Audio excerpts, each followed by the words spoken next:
天天直播间有人问我，哎，李凯，我们家狗多大了？然后现在多少斤了？这体重正常吗？哎呀，每条狗的骨量啊和大小都不一样，不能只看体重的。今天我们就教大家一个小技巧，如何来判断家里边的狗是胖了还是瘦了。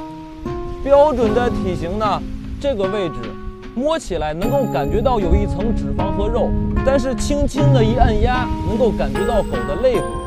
腰部呢稍微有点凹陷，四肢的肌肉比较明显，你家的狗子体重就比较标准，继续保持，这是最健康的。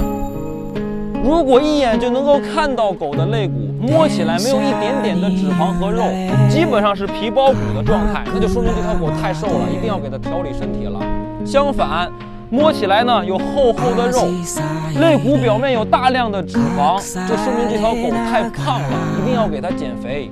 在这里呢，想跟各位家长说一下，如果想让你家的狗子比较健康，寿命也比较长，那么保持一个标准的体型是非常重要的，千万不要让狗子太胖了，记住。